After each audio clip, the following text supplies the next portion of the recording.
Buttkicker is going to take the victory, 128 laps without a pit stop. Donnie Kite's going to get through it all and score his first career win. Saturday Night Racing League throwback at Charlotte goes to Josh Adams.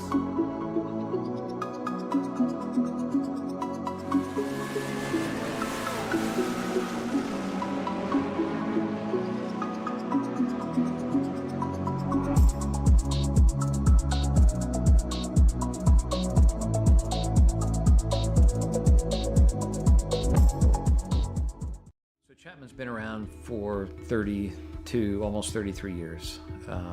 You know, it's a great company. We've built it from 10 people not all that long ago to 32 people today. We continue to grow. We're hiring people all the time.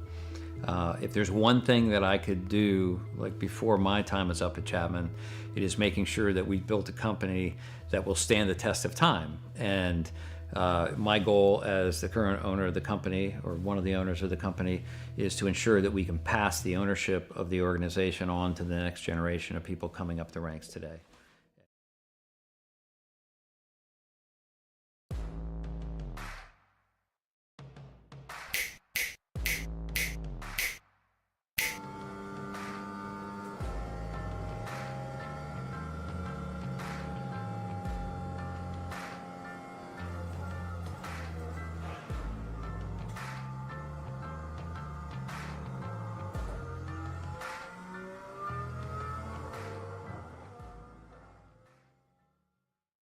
One area of our business where we impact the local communities pretty heavily is the school systems. So we work for school systems all over the northern part of the state of New Jersey. We operate their water systems, their wastewater systems. We do a lot of their permitting and compliance work, and we ensure that the water that the kids drink is clean. We go out and do the sampling to ensure that it's not contaminated. And we also treat the wastewater that's being generated at a lot of these facilities as well before it gets discharged to the environment. So we are supporting the local community through supporting the boards of education and the local school systems.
We're getting deeper and deeper into the regular season, and we found ourselves on a string of technical racetracks. Here tonight, it's no different.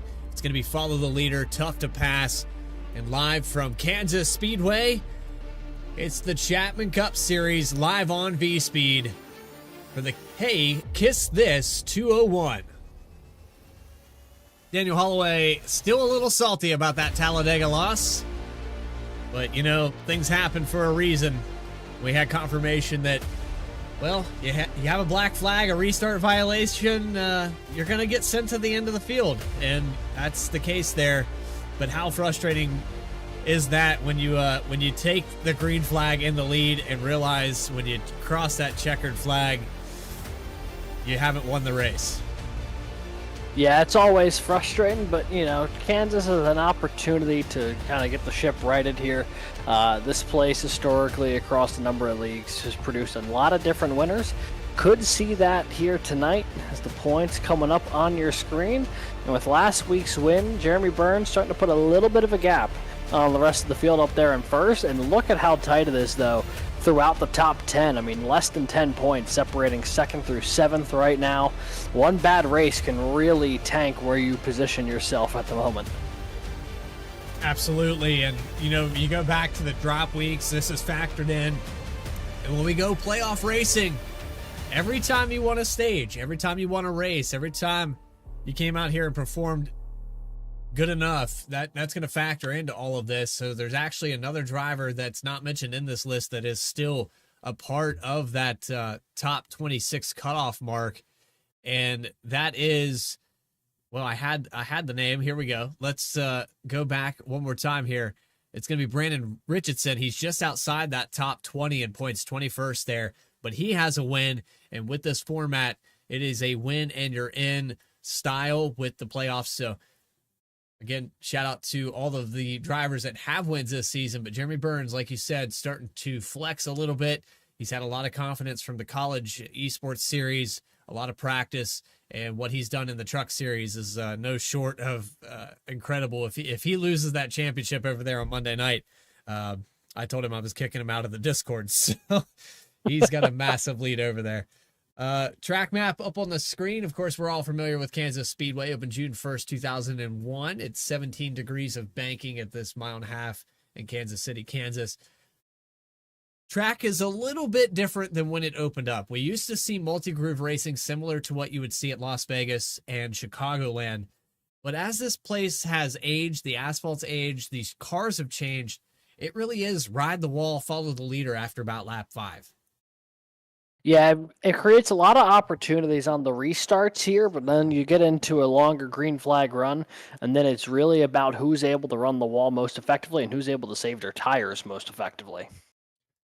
With the race analysis, well, I had the race analysis. There we go. Put the logo back up there for a moment. 134 laps, same as we just had in the past week at Texas. 45 mile per hour pit road speed limit, 5 tire sets available, and the stage at lap 40 with 2 green, white checkered attempts. But with that, it's time to take you trackside and get that Coastal Financial Pole Award up on the screen. Starting on the top spot, it's going to be Jackson McGeorge in the number 98. A 31-second lap time to put him up front. Our mission at Coastal Financial is to provide a comprehensive financial planning solution tailored to each individual's unique needs and goals with the aim of empowering our clients to make informed financial decisions and achieve their financial potential. You can find us at coastalfinancial.com or on Facebook at Coastal Financial. And with the rest of the field up on the screen, you've got Rob Rader in his front row starting to the outside. Matt Robinson and Tyler Harrison for row number 2. Then it goes on to Trevor Keith and Jeremy Burns for the 5th spot.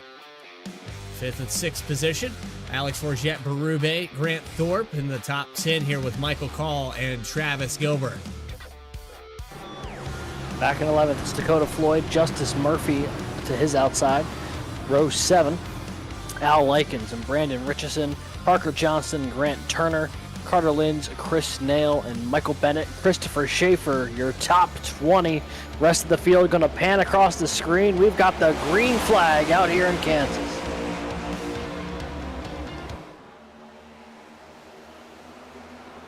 Oh, trouble already. 22 cars around. Travis Gilbert already looking back at the start-finish line. Wasn't even able to get through turns 1 and 2. Looks like he had some help, though, getting around.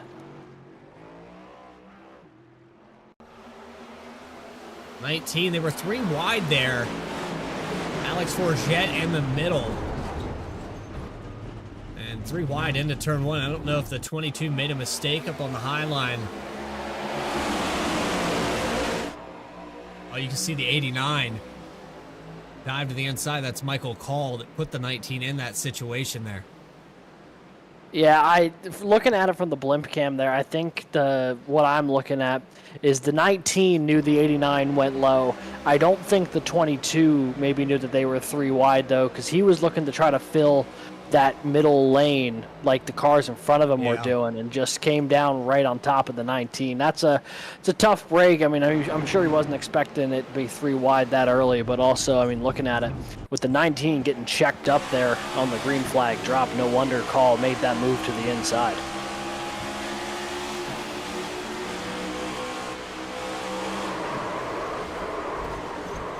Yeah, it looks like he was just trying to stay in line with Thorpe in front of him. No real indicator, even from that angle, that he was 2 wide, let alone 3 wide. We'll continue to carry on with that grid that we were a little bit behind here tonight.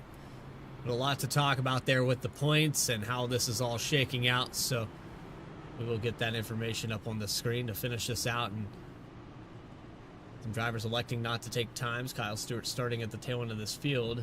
And Stewart with this kind of a weird strategy here. Some of these guys coming in to top off with fuel. In fact, I believe the 98 lost 2 positions in just one corner there. So with the way that caution fell, your pole sitter already back to 3rd. That's the thing. These restarts here at Kansas can be so volatile because that is the time when you can really run multiple lanes here is on this short run.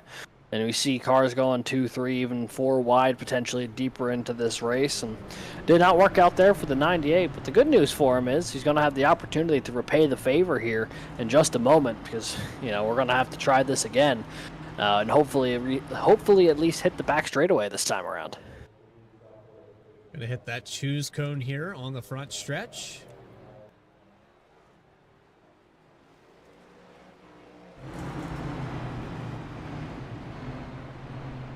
And I didn't see a definitive choose cone. Didn't see anybody go below the apron, so maybe these drivers just electing to start because we didn't get really a green flag run in.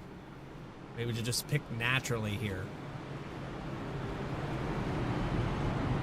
I know it's a little frustrating when you don't even get these things up to 5th gear and we've already got a caution. Now this messes with the fuel strategy of the whole race. You got to completely wipe anything you were thinking about for the stage. And it puts some of these guys behind the 8 ball because they might have been projected to short pit and have the lead at that stage break. We've seen Jeremy Burns do that notoriously throughout the season. That probably scraps that idea at this point. Yeah, I would have to think so. We'll see how this will shake out for these guys, though. But it does really throw a wrench in things. You spend so much time preparing for the opening stage. Typically, the opening stage in this league has gone pretty green. But not the case here tonight in the opening go. But we'll try it again here. Rader and Harrison going to take the restart here on lap number 5.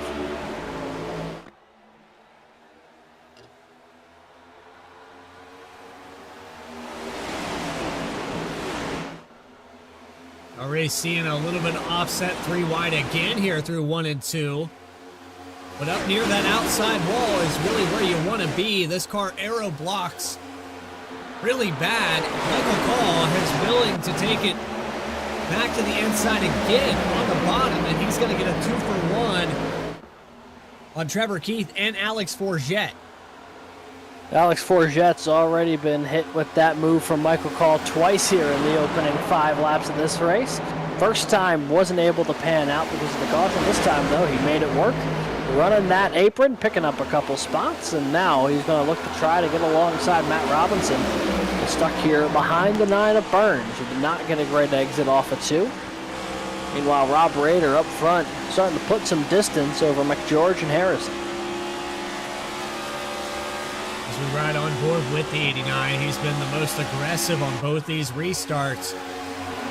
Again, it goes back to how difficult it is to pass on the bottom of this racetrack. It will save tires overall, and that's why you see some of these drivers doing it on purpose. Call choosing that bottom, finally gets clear. The 15 got around the 9 of Burns.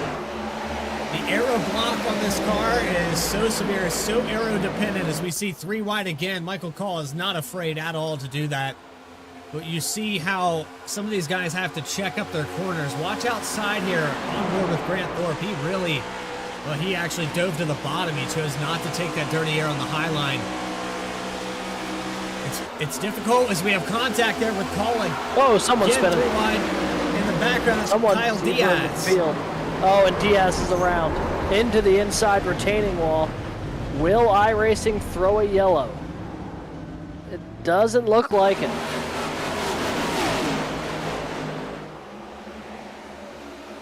Looks like Diaz and Stewart, yeah, the 10 maybe just got a little high coming off a 2 and tagged him in the corner.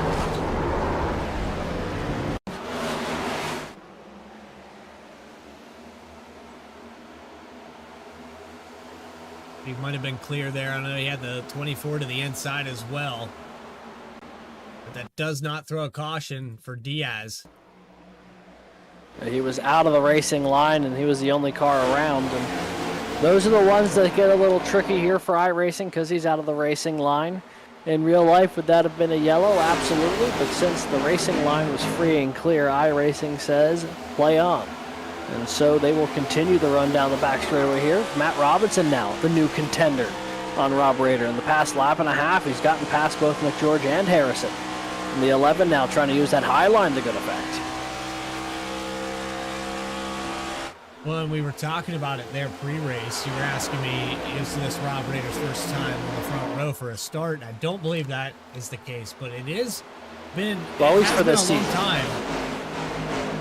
I'll say, I know for sure 4-time here has started on the front row over the course of his time in the league, but it has certainly been a minute since we've seen that 53 up at the front of the field this season. It's been at least about a month or so.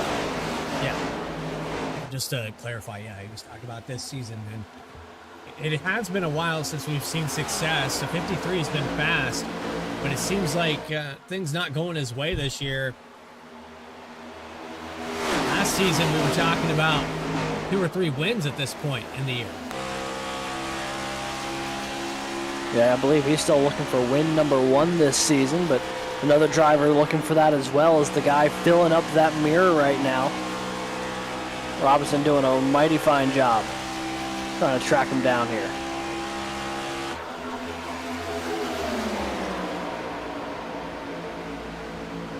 So a little change here in the top 3 with Matt Robinson picking up a position. You also have Jackson McGeorge falling back to 3rd position with Tyler Harris and Jeremy Burns. I'm a little off tonight here. So you see the 9 of Burns trying to get by the 45 of Tyler Harrison. Trevor Keith just behind that. Alex Forget Berube, who got pinned 3 wide on 2 restarts. And then Michael Call, who was very aggressive. He's kind of on the backside of this run now, starting to lose position as the 77 of Grant Thorpe will look inside through 1 and 2. Now on board here with the 77, currently running in the 9th spot here, Grant Thorpe, trying to work his way back up the Michael Call, and this is where it starts getting a little tougher. You know you need to try to get down and under people to make a pass here when everyone starts moving high, but there's a reason everyone's running high at the moment. That's where the faster lap times are going to be. So you really got to set yourself up nicely to try to swing down and up around that car in front of you. The 77 is a little far back at the moment, but if I were him, I wouldn't be worried about what's ahead. Because right behind him, he's got Trevor Erhardt, who actually just got around him. Erhardt took the high line there as we ride on board with Parker Johnston, who's running that low line. He's going to get passed by Dakota Floyd. And so saving the tires, that's part of it. You try to save as much as you can, but you don't want to lose positions. Ultimately, track position is key here. You lose 4 or 5 spots, good luck getting it back on the racetrack. Yeah, it makes pit strategy all the more important. You see Burns now taking a look to the inside of Trevor Keith. This is the battle for 5th on track right now. The 9 trying to get that run off the corner. Not quite able to do it just yet. Going to dive down to that apron. Try to cut this racetrack as short as possible. Now, over the past season or 2, we've seen some tremendous battles between the 9 and the 15, and potentially shaping up for another one here. As Burns continues to take a peek to the inside, just not able to find anything down low. We kind of run that hybrid line here through the middle. And you can see the dirty air that's pushing the nose up the racetrack. Burns has to back off of Alex Forget, and he'll end up losing a position trying to get around Trevor Keith. But I said, track position so key here. You're not going to get those positions back that you give up by running the bottom. And the later we get into this race, the more difficult it is to stay down low. Yeah, for sure. And you see, that's why we're seeing more and more cars start to gravitate toward the top here as this run continues. One of the cars who have not done so, though, is that 98 of Jackson McGeorge, who's trying to hold off Tyler Harrison right now. He swings up the track. Everyone looks to go below him. Harrison will take that spot away. Now Trevor Keith looking to do the same. 98. I don't know if he got a piece of the fence there, but he got certainly close to it. Keith will take that spot. Yeah. We were on board here at the 45 as he clips the wall.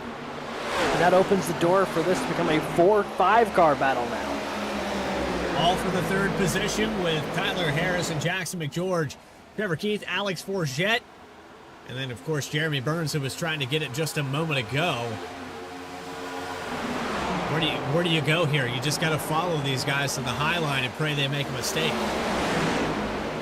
It is also one of those things where you could try. Right there's a mistake. Oh, yeah. There you go. And now Burns trying to capitalize. Unable to really take it anywhere, though. It actually sounds like Trevor Keith is about to be making his way down pit road this time by. So the 15 getting off the throttle and bringing it to pit road. I want to imagine that this is a scheduled stop as you see Bennett making his way down as well, but certainly doesn't hurt to try to buff out a little bit of that damage that he just hit on the wall. Still watching here with Rob Rader. They have pulled away from third position. Alex Forget just the got yellow's a piece out of the wall, and there's the yellow flag. Christopher Schaefer's around. And that is going to put Trevor Keith and Michael Bennett in a very interesting predicament here. They had just made their way down pit road before the yellow happened. They had not gotten off of pit road yet, which makes me think they will be exiting a closed pit, which is just incredibly inconvenient timing for the 14 and the 15.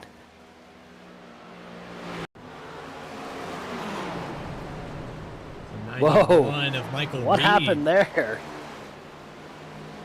They were doing some off-roading together. Reed came up. 23 was a little lower than probably anticipated. He got to the left side.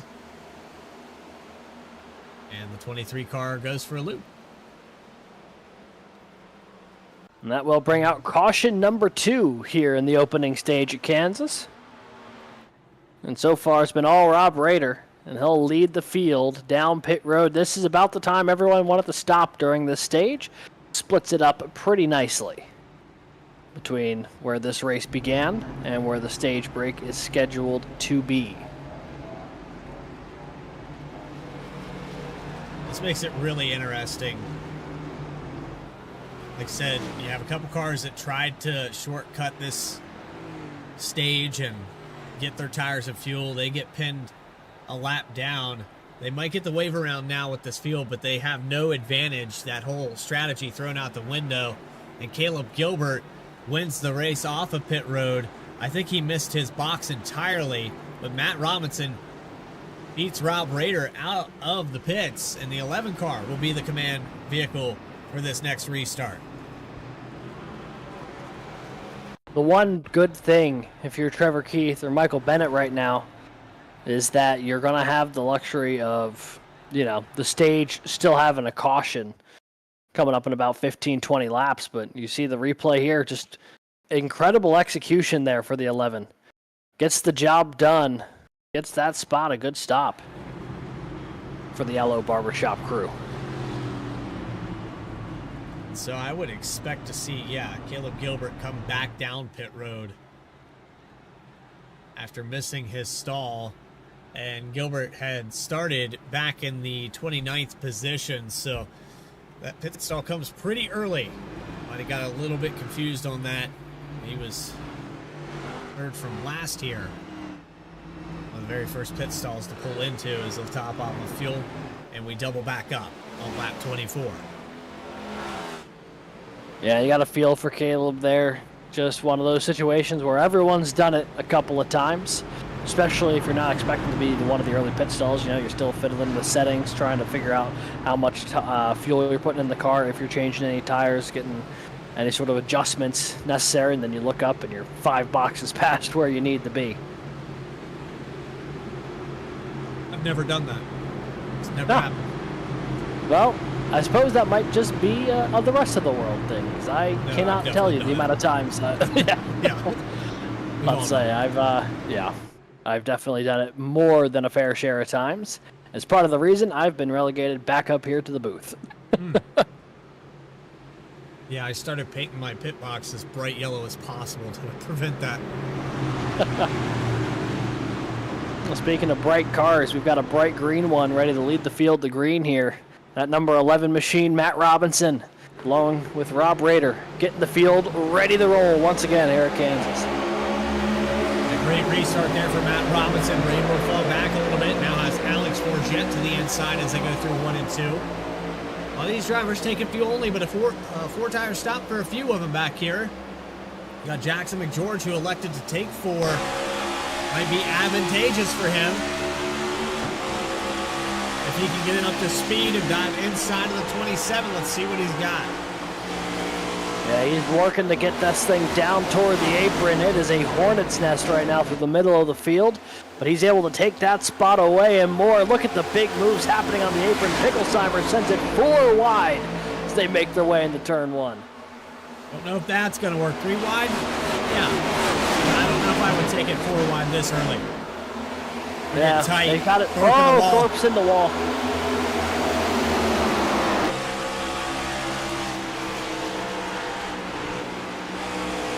You can see that high line developing here. So we're on board with Michael Reed. It was part of the thing that brought out the yellow just a little bit ago. Some very tight racing between Likens and I believe that's Picklesheimer in front of him. Oh boy, they're leaning on each other 4 wide there. Thorpe gonna give the spot to Picklesheimer. Neither one of them wanted to give an inch. And Richardson in the wall. Brandon Richardson falls back here to 17th position. He's now down 3 from where he started this race. We're seeing 3 wide behind him again. The 15 in the middle. Trevor Keith trying to work his way around. Car in the wall, that's the 23. Who just had a problem a moment ago with that caution. He's fallen back to 26th spot as we see Rob Rader trying to get around the lead. Inside of Trevor Erhardt. Erhardt up to 2nd now. Here comes Burns to 3rd. Taking a look here at the 9. He's up to 3rd. He's got Forget just behind him. They're both pressing the issue here on Rader. Burns is going to get clear. Forget is not. The 53 blocks him up the hill. And here comes Parker Johnston to the inside.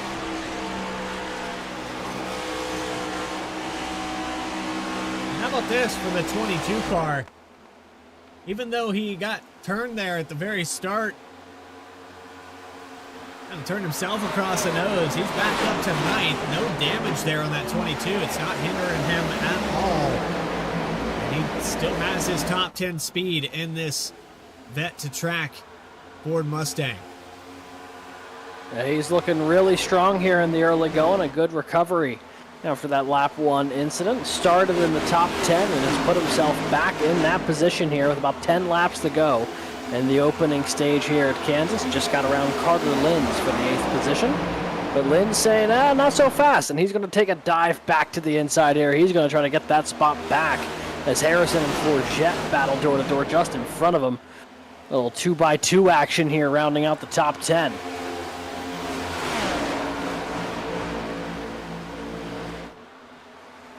Gilbert's still not able to complete that pass. The 19 Forget falls back to 8th. Tyler Harrison up to 6th.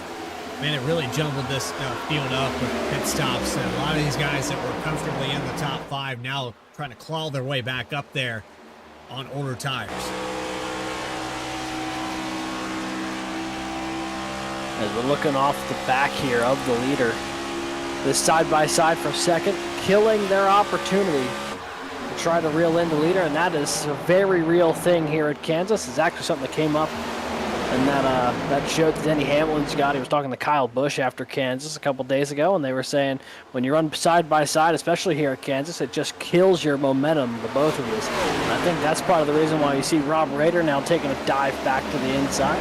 He's able to reel them both in. He'll take the spot away from Burns and get right alongside Erhardt here at the start-finish line. Rader was in the top spot. We're 3 wide here going into 1 and 2. Rader on the bottom.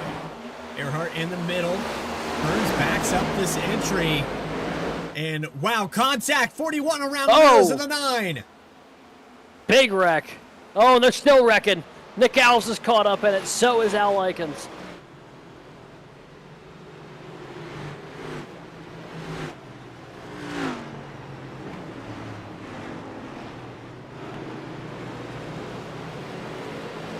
Heavy damage on the 9 Metroplex machine. Tough break here for Jeremy Burns.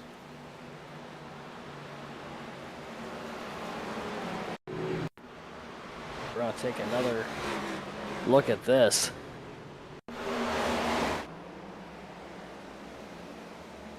Yeah, the 9 and the 40. Yeah, 41 washed up the track a little bit.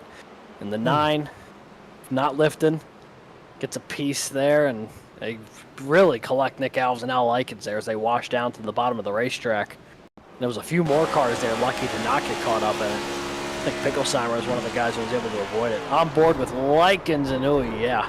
Gets a piece of them both. 2-for-1 special down the back straightaway.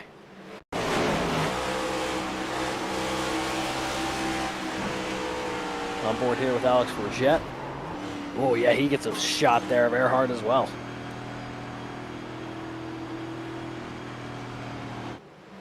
I'm going to go back one more time here. You can watch with Rob Rader. He had actually washed up the track a little bit here into the 41. The 41 had to change his line here. I think he thought he cleared the 9 and he didn't have it.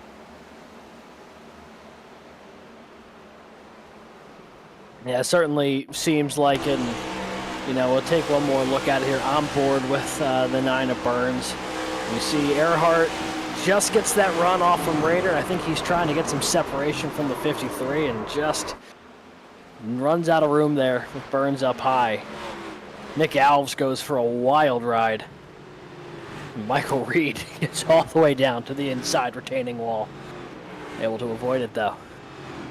Of all the cars directly involved in this, I think the 24 got the minimum amount of damage in that situation, but we're going to have a little shootout here for the end of our stage 1. Just before that 5-lap threshold to call the stage where it lie. Yeah. It's going to So be they will kind of a probably green about white 2 or checker. 3 laps. Yeah. Yeah, we've had a couple of really good runs to the stage win over the past few weeks here at the Chapman Cup Series. Today, shaping up to potentially be another one of those. Got some really fast cars lined up in those front 2-3 rows. And, you know, someone who I really keep an eye on, especially when it comes to short-term speed on these restarts, is Travis Gilbert, currently 3rd car on the inside. That 22 machine has rallied from the back of the field all the way back up the 5th. Just in this opening stage. Got to imagine he's got a little bit more in the tank here to try to pick off a couple more spots before they officially hand out points for the opening 40 here.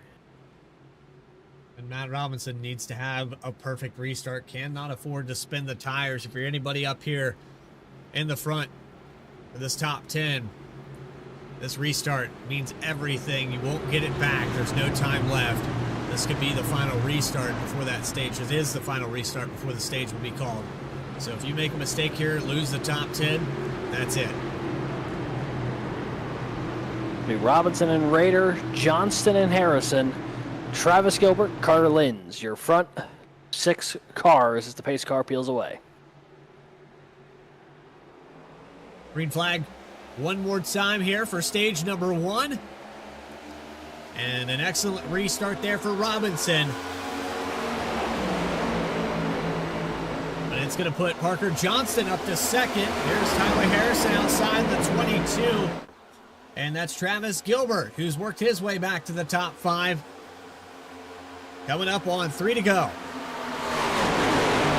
They'll make their way through 3 and 4. Gilbert wrapping the apron just behind Parker Johnston.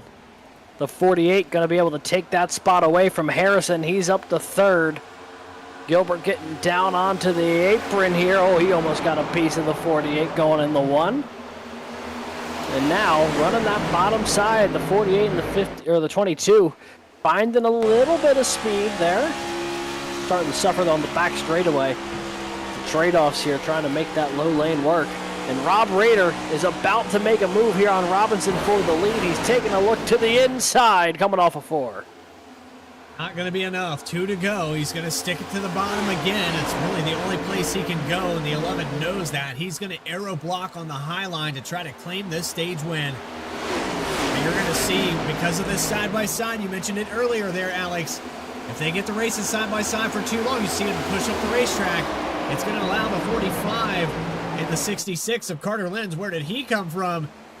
It could allow them to catch up to him. White flag in the air one more time for stage 1.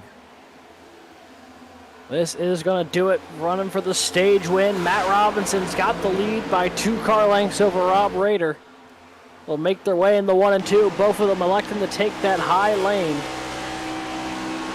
Here they come off the corner. Will the 53 get that run he's looking for down the back straightaway? He's getting a little bit of a pull, but I don't know if it's going to be enough distance.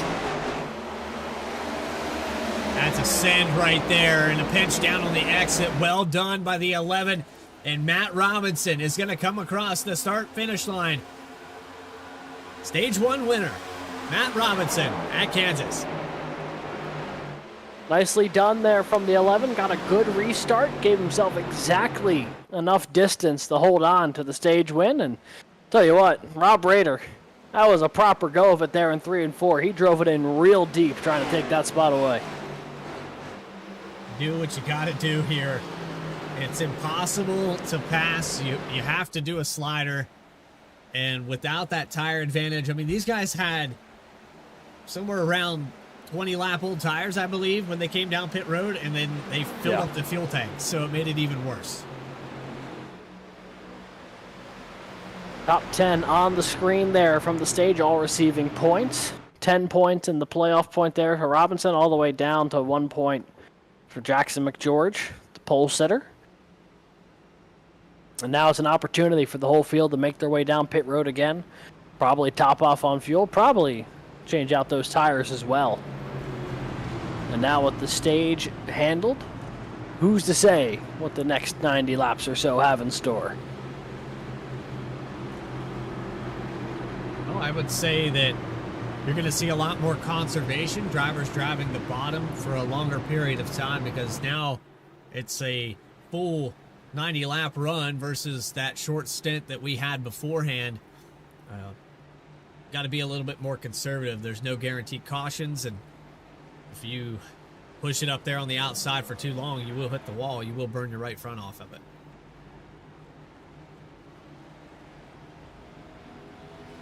Cars making their way into their pit boxes. Mid-pack group looks clean. Front pack group looks clean. And now it's a matter of who's going to win this race off of pit road. It might be the 39 of Grant Turner. He got a great stop. I wonder, with how quickly that he came out compared to some of the front runners, did he only take 2? Some of these drivers only taking 2 tires. Dakota Floyd, maybe fuel only for some of these guys. I don't know if that was intentional or not, but that's going to be a tall order.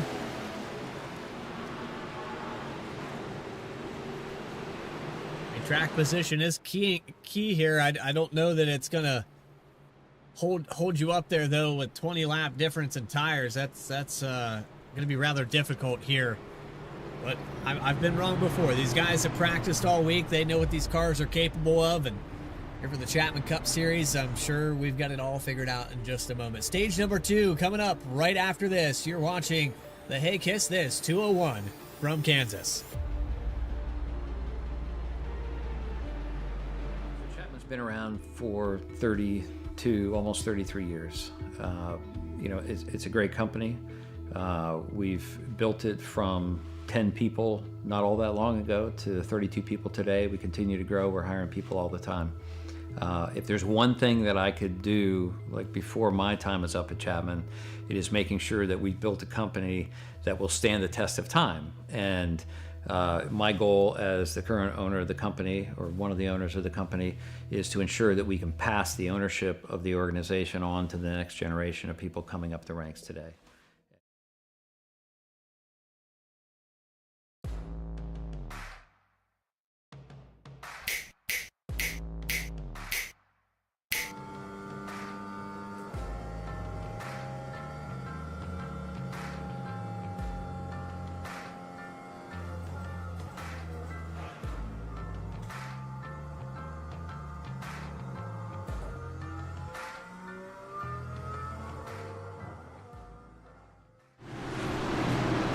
Back here live from Kansas Speedway, where Matt Robinson got the first stage win. As we get back to going green with Trevor Keith leading him off with 4 cautions, 3 of those being official, and 2 lead changes. Green flag back underway with the 15 into turn 1.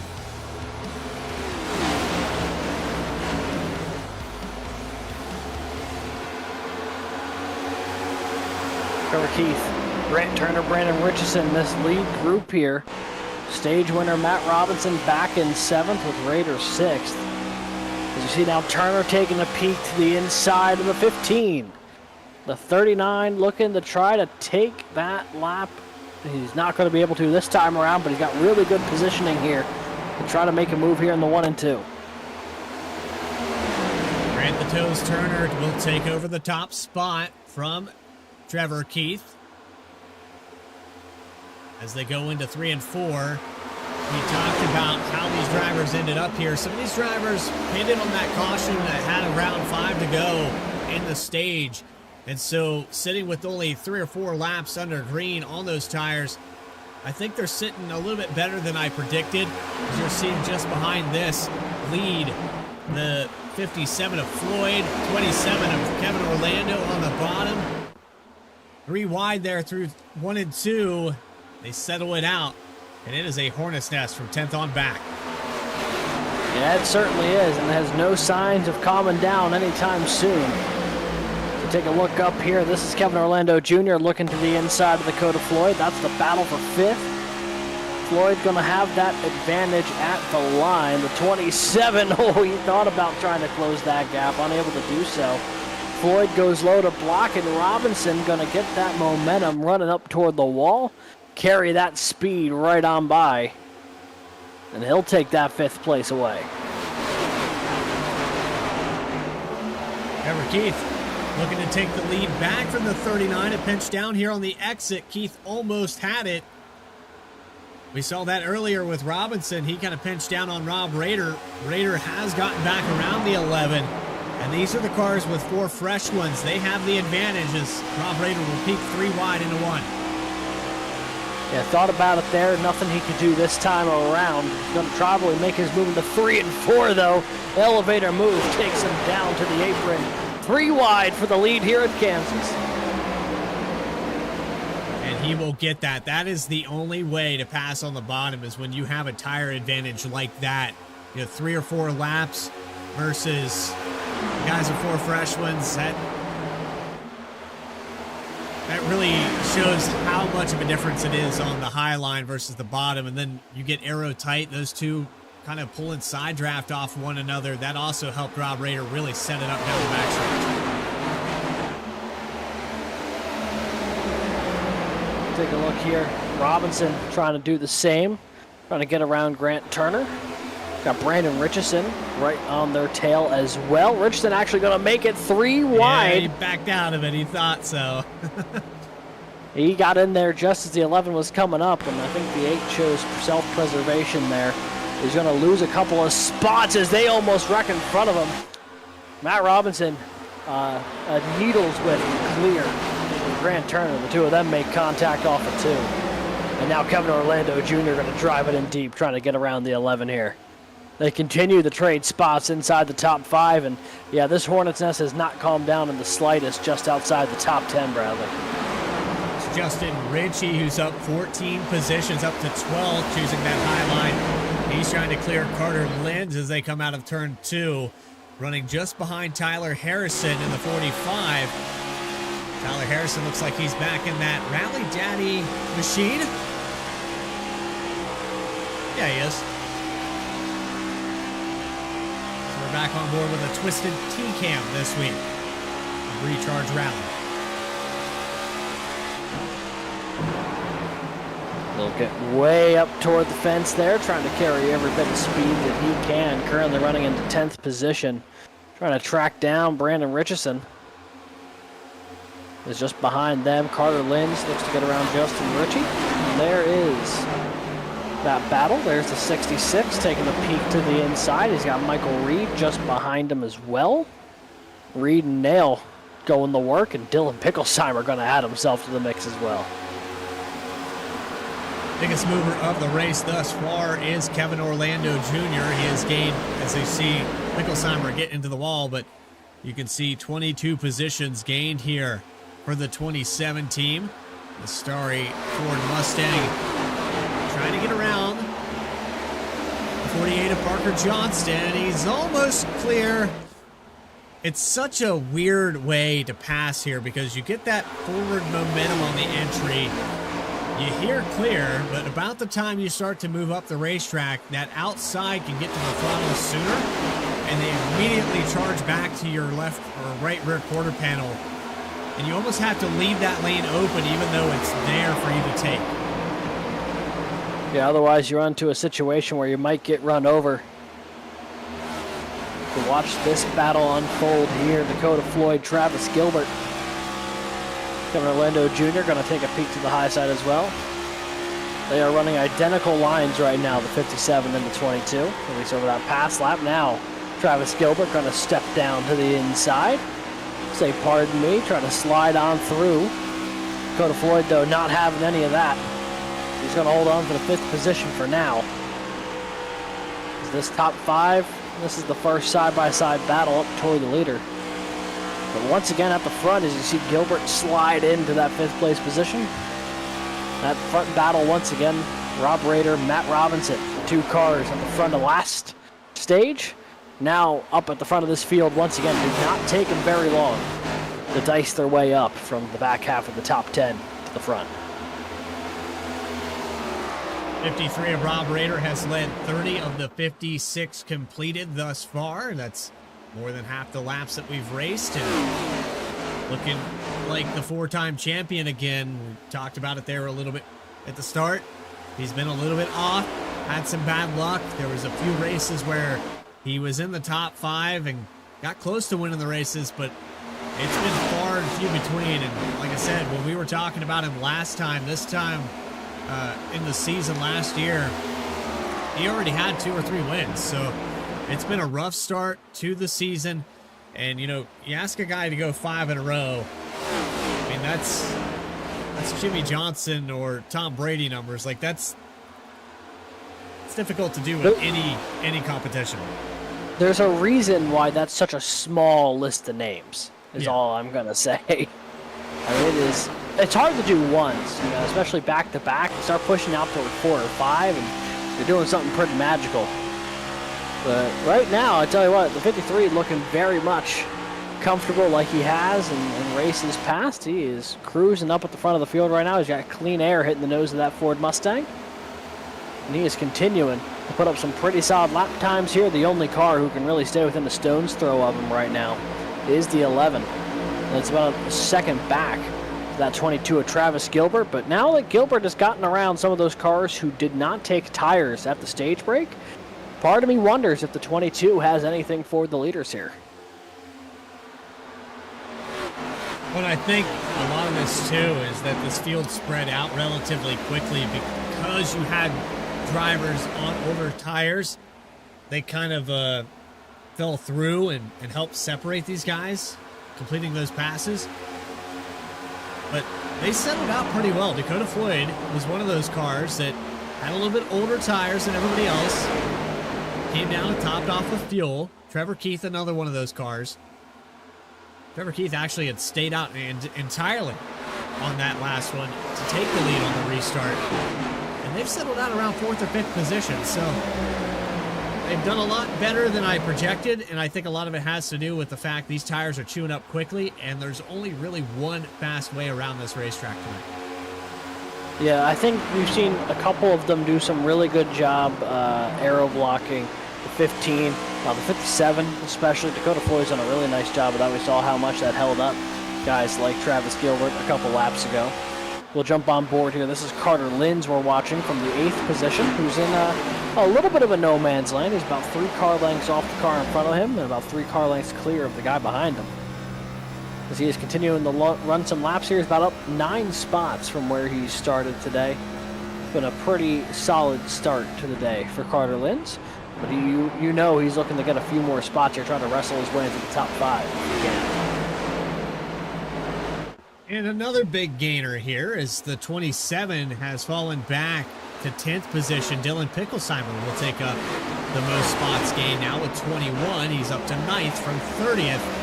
Picklesheimer, remember, had some oh-no moments just earlier in that stage one.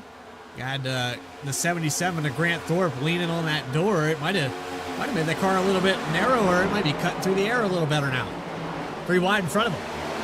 It might be doing a little bit of that Gen 4 twisted action as we see this battle unfolding just up in front. Tyler Harrison, Carter Lynn's door to door. They've got a mirror full of Picklesheimer right now as they dive into turn 3. That speeds over 160 miles an hour. You take a look here, there's the pole sitter. Jackson McGeorge trying to work his way through traffic, having a tough time of it right now. He is on the back bumper of Grant Thorpe and just not finding anywhere to go. And he is deep in this field right now. 98 car was 3 wide just a moment ago. There's Justice Murphy in the 22nd position just beside him as they look 3 wide again. Grant Thorpe to the bottom. And Brandon Richardson has fallen back to 19th, now down 5. But your pole sitter having a tough go of it after all these restarts. Oh, almost some contact there between the 8 and 77. Thorpe and Richardson nearly get into it. McGeorge is going to run this high side here, opening the door down low for Bennett. We have not seen a ton of tonight. Oh, he gets a piece of Justice Murphy.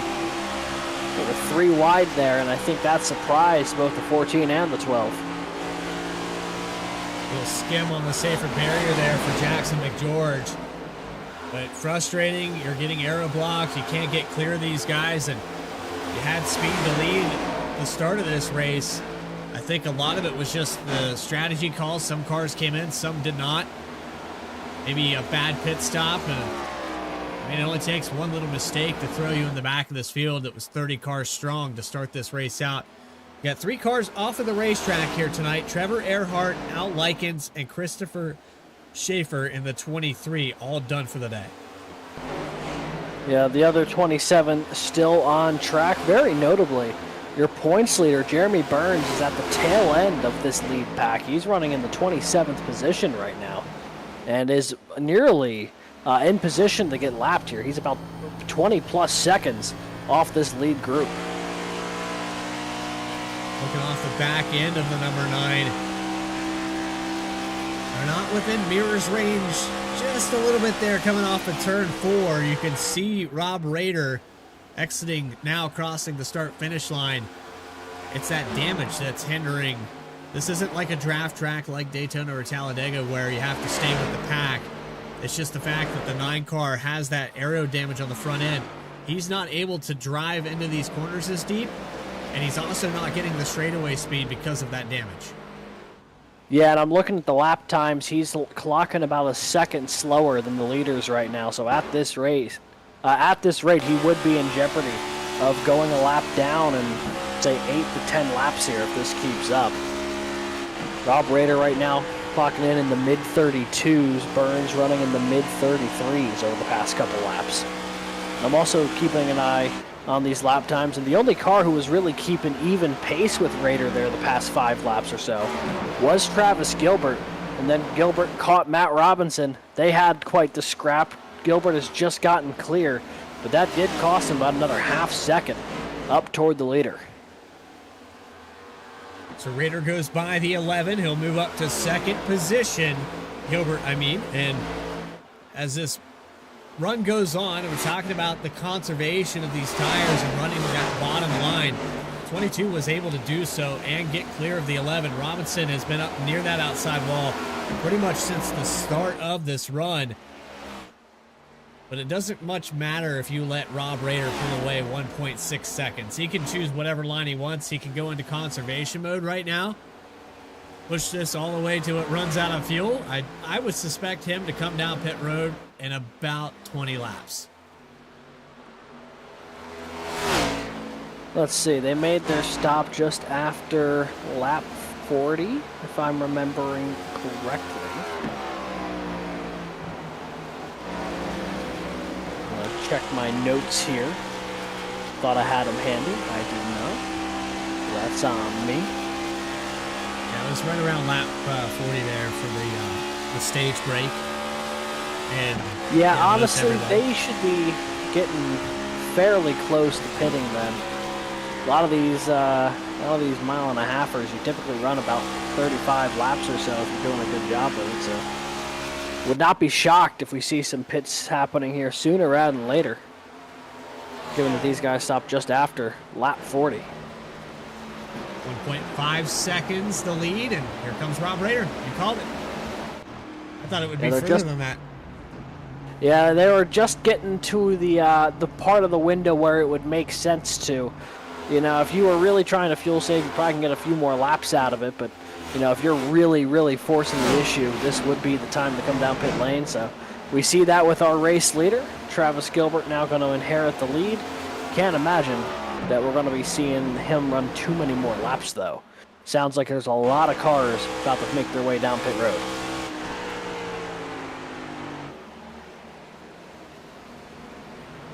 Here comes the 11 of Robinson. Carter Lynn's going to stay. Actually, that was the 89 of Michael Call. But yeah, we've got a whole slew of cars coming in. This is almost like a Talladega pit stop. It certainly seems like it. I wonder if everyone's was having the same thought process here on when they needed to make their stops.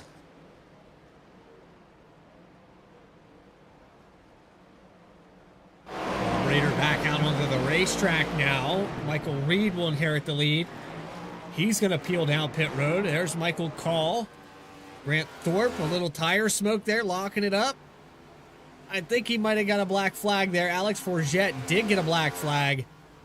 But I think Grant Thorpe is okay, but Michael Bennett did. Confirmed there. Jacob Sirkovich Bennett, also. Yeah, Bennett definitely with the black flag for Jet, Robinson, and Sirkovich. Oh. Matt Robinson having a black flag's a killer. That is a tough break for the 11. He was having such a good run going. This is going to cost him a ton of time. That's your stage winner, Matt Robinson. Out on pit road. Brutal turn of events. But now the pole sitter has made his way down pit road. You see the notification there. Race control lets us know. Matt Robinson caught for speeding amongst several other drivers in this field. Sirkovich, Bennett, and Forget. All seeing the black flag here on that green flag pit cycle. And that's one of those things that's just a killer, because that's something that's so much within your control as a driver that it's just any time you end up speeding on pit road or, you know, too fast exiting, it just is a real deflating feeling, especially when you have a good run going. Yeah, it does kind of destroy your race, and then at that point you're playing catch up for the rest of these laps. And for the 11 of Robinson, he's going to end up going a lap down. He does have the speed though to catch up to Jeremy Burns, who has that damage. So if there is a caution, if Robinson can get up here to the 9, he can take away that lucky pass position. However, if you're a Jeremy Burns fan, you're hoping that doesn't happen. 9 running in 22nd position right now. Your points leader having a tough go after getting caught up in that caution around lap 35. We're watching things develop here from the pit cycle. Rob Rader, of course, back to the point. Trevor Keith has put himself back up to second here. Travis Gilbert sits about 2.4 back of Rob Rader. I think he lost about half a second or so in that pit cycle, so not a bad stop from the 22, just a bit of a cleaner one from the 53. And then Chris Nail, Carter Lynn's rounding out your top 5 as they run. That's a guy who we have not talked about a lot tonight, but is having a really good run, Bradley. Is that car running in 4th place right now? Chris Nail up from 18th to 4th now, and has just been motoring up toward the front. He's been running in the top 10 a good bit of tonight. And on top of that, when a race goes green, there's guys that thrive on short runs. There's guys that thrive on long runs, getting on and off pit road. And if you can execute those things properly and you get a race like this where you've had minimal cautions and you've adapted to the strategy just right, especially as tough to pass as it is here, Alex, you have to do it on pit road. That's where you're going to gain your most positions, is execution And that's where you can lose the most, as we saw with Bennett, Forget, and Sirkovich, the 11 of Robinson, who was racing for the top 3. Now he's all the way back in 23rd. So it's really boils down to just executing that simple thing, right? It seems so simple, but it's one thing that can make or break a race. Yeah, it certainly can, and we will see that be happening throughout the field here. So we'll jump on board and take a look at this battle going 3 wide. That's Caleb Gilbert, Kevin Orlando Jr., Kyle Diaz, 12th, 13th, 14th. Got a nice little recovery drive as well for the 26. He got spun early in this one. And now he's almost knocking on the door of the top 10 after he'll take the 2-for-1 special. He'll get them both going down the front straightaway. And that 26 car on the same strat as the rest of his cars, he made up a lot of his ground on execution on pit road. Just came in, got out, did it cleanly, and gains probably 4 or 5 positions out of that. Now he's going to gain 2 more. He's knocking on the back porch as we come up on Grant Turner. You see the 39 here, who's still running higher than he was before his decision before the stage to try to take the fuel only, get himself some track position. That's exactly what he's done. Currently running in the 11th position, just behind the car who did something similar there in Dakota Floyd. And there's the onboard with the 39. We just missed the salute last week there when we were riding on board with Grant Turner, so I know it's a little bit more difficult when you're wall riding here, Grant, but if you do have an opportunity, sure, go ponder. He's probably locked in. This is a tough place to get around. There he is. There it is. It's also one of those things, we operate on a slight delay between when it goes out from our end to there, but so far so good for the driver of the 39. When I know last week I had went on board with him for about 3 or 4 laps in a row. He tagged the outside wall at Nashville, and he just kept riding the safer barrier. And I said, that is a very peculiar line. I don't know how long you can run that, but he is very consistent with it. He just continued to brush it and laugh about it. He wasn't doing it on purpose. He just kept pushing up the racetrack. And sometimes that's just how it goes. You see here, he is closing in on the back bumper of Dakota Floyd. So we'll also see this battle here. Parker Johnson, Michael Reed for 7th. That 91 car, another one that's been deceptively fast today. He's up from 28th. He's having a great go of things. He's also led a lap here through the pit cycle. And he's in a similar boat as Kyle Diaz, where he's had to recover his race. He also started in the back of this field. We got caught up at the beginning there with the 22 and some of the things that went on there.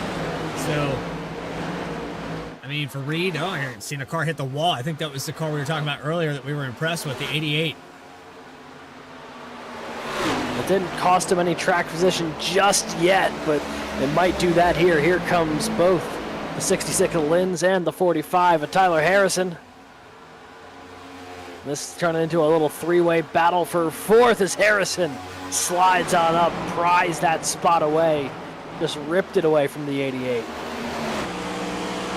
Johnson's going to force it 3 wide. I saw a big run coming there through 1 and 2. What's going on here with Chris Nail? He's lost a lot of ground. I think he might have some damage. Yeah, it may not be super noticeable on the straightaways, but through the corner, he seems to be bleeding just about a lap at the moment. You see Johnson take that spot away. Here comes Michael Reed, going to try to push him up toward the wall. Picklesheimer lurking in the wings, and that's not going to help matters at all for the 88. He'll hit the wall again there in the entry of 1 as, Grant Turner, Dakota Floyd get a big piece of each other there out of 2. Those quarters in the 57 of Floyd, right front damage now. Going to go back at the 39.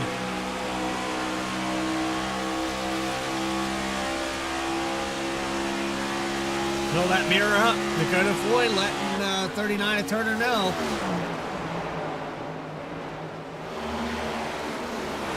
As it settles out here from the top 10, we're back to single file racing. Tyler Harrison on the approach of Carter Lenz and Trevor Keith. I think he set himself up pretty nicely with that undercut strategy. And now choosing to run the bottom to save these tires for when the rest of this pack does get here. But I gotta say, We have about 40 laps to go. We haven't had an opportunity yet today. What do you say here, Alex? Is it time to turn up the volume a little bit? What do you think? Absolutely. Let's grab them volume knobs and max them out. Here we go. Let's get loud here on V-Speed. The next few laps and hear the sights and sounds from Kansas.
We were getting loud there. The 15 of Trevor Keith starting to have some moments. He was up in third. He had kind of a cushion there to the rest of this top 10, but a little mistake there on the outside wall. He's fallen back here to Tyler Harrison, Carter Lenz, Michael Reed, and continuing to hemorrhage some spots.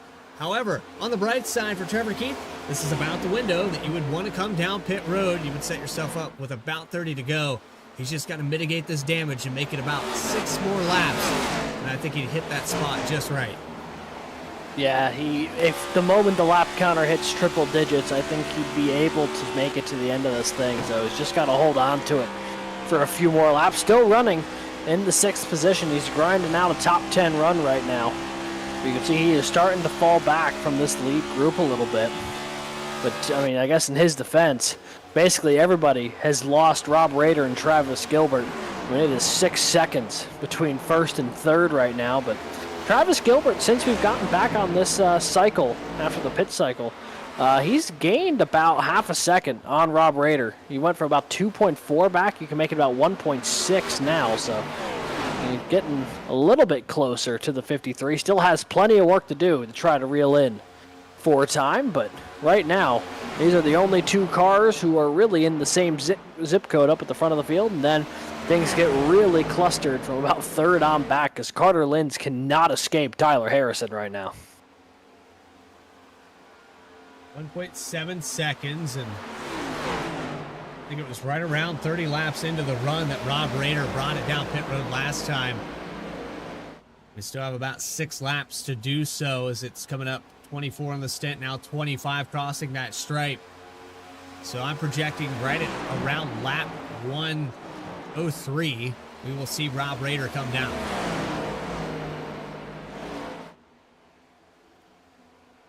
You see, he worked his way past a couple of lap cars there. Kyle Stewart What's that? Joe Joy potentially behind him. And now 88 Chris Nail down making to- his stop. Down to pit.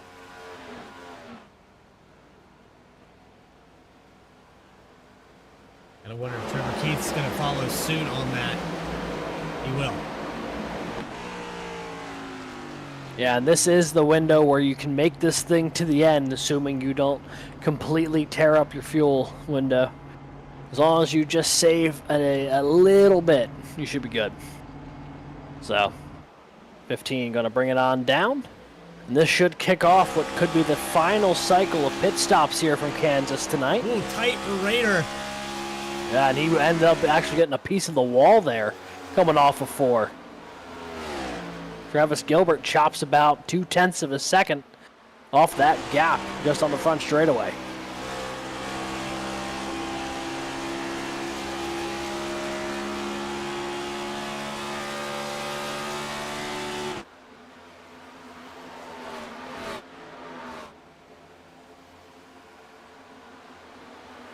So as we continue to cycle out the final pit stop of this race, no takers here for the drivers that are on the same 25, 26 lap stint. I think it's a matter of who's going to blink first. And if Rob Rader comes down pit road, he'll probably force all of these drivers to come in with him. Yeah, but to that same point, if someone like Travis Gilbert decides to pit, that is going to force the 53 to stop that next time by if he didn't go in as well. Travis Gilbert now running a second off of the 53. Meanwhile here, Michael Call gonna make a move to the inside of Caleb Gilbert. That'll take away that 9th position as they run. Rader stays out on track, so does Gilbert for another lap.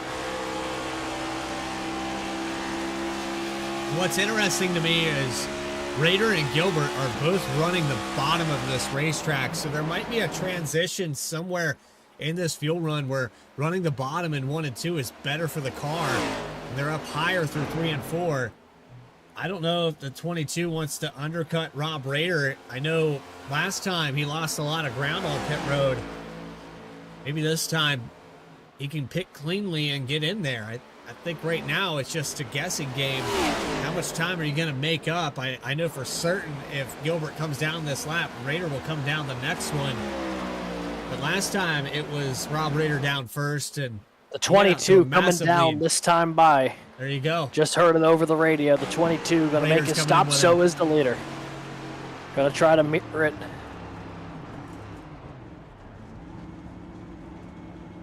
Made up a little ground there on his pit road entry. Now he needs to hit this stall perfect. Does either one of these guys make a mistake?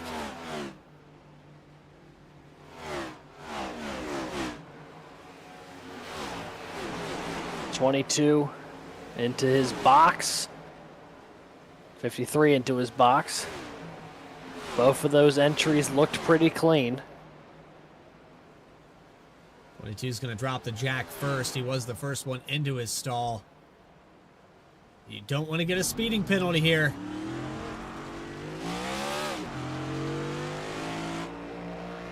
Looks like that was a good stop there for the 53 crew. Rob Rader, fast on, fast off. Does not look like either of them are going to have to worry about any black flags, so good job keeping themselves in contention, but there's a lot of other fuel strategies at work here besides just what the 22 and 53 are trying. Michael Call coming down pit road now. Still have about 12 cars yet to hit pit road here. Joe Joya also coming in, the 8 of Richardson.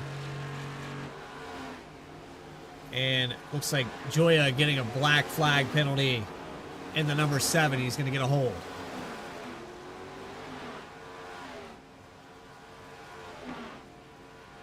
More takers for pit road. There's Call, Richardson into their boxes. The pole sitter, McGeorge, coming down as well. Jackson McGeorge with a black flag. That's going to just add insult to injury here. You get the pole. Now you're all the way at the back of this field. Yeah, what started as a really, really strong start to the day for the 98 has just slowly kind of worked itself away from him as this one's gone on. Jump on board here. This is Trevor Keith. At that pit stop, had an opportunity to try to get a little bit of that damage repaired. He's back up to third. And now he pit a couple laps earlier than some of the cars behind him. So the folks behind him will be on slightly fresher tires, but so far, this has been one of those days you just continue to try to grind out spots if you're the 15. Dakota Floyd doing a nice job. He's up the fourth here. Although he's got a mirror full of Carter Lynn's right now as they make their way off of turn 2. Carter Lynn's having a little bit of connection maybe issue not. there. Yeah, Maybe he doesn't have a mirror full. He might be gone. maybe a mirror full of David Blaine. Yeah. He's going to choose the bottom there through 3 and 4. And this top 10 is pretty spread out. There's some close racing within a couple tenths here between Caleb Gilbert, Tyler Harrison. And you have Michael Reed there in 8th position. Chris Snail rounding out the top 10. That's the closest battle with Dylan Picklesheimer in 9th.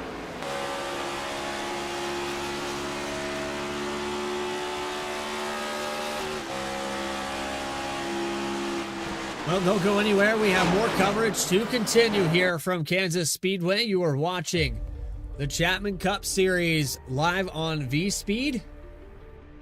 Uninterrupted coverage for the remaining portion of stage number 2 from Kansas. And the Hey Kiss This 201. Back with more right after this. Chapman's been around for 32, almost 33 years.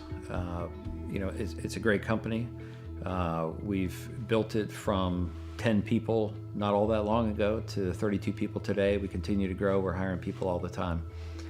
If there's one thing that I could do, like before my time is up at Chapman, it is making sure that we've built a company that will stand the test of time. And my goal as the current owner of the company, or one of the owners of the company, is to ensure that we can pass the ownership of the organization on to the next generation of people coming up the ranks today.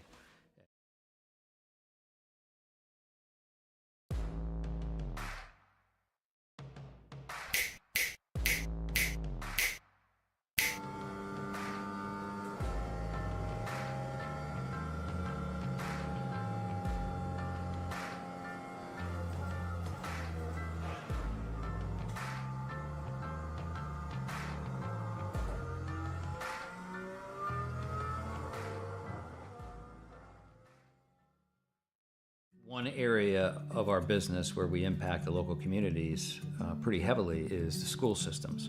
So we work for school systems all over the northern part of the state of New Jersey. We operate their water systems, their wastewater systems. We do a lot of their permitting and compliance work, and we ensure that the water that the kids drink is clean. We go out and do the sampling to ensure that it's not contaminated. And we also treat the wastewater that's being generated at a lot of these facilities as well before it gets discharged to the environment. So we are supporting the local community through supporting the boards of education and the local school systems.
Welcome back live here to Kansas Speedway, week number 11 of the Racing Revolution Chapman Environmental Services Cup Series. And Rob Rader, your leader. We're watching a battle kind of shape up back deeper in this field.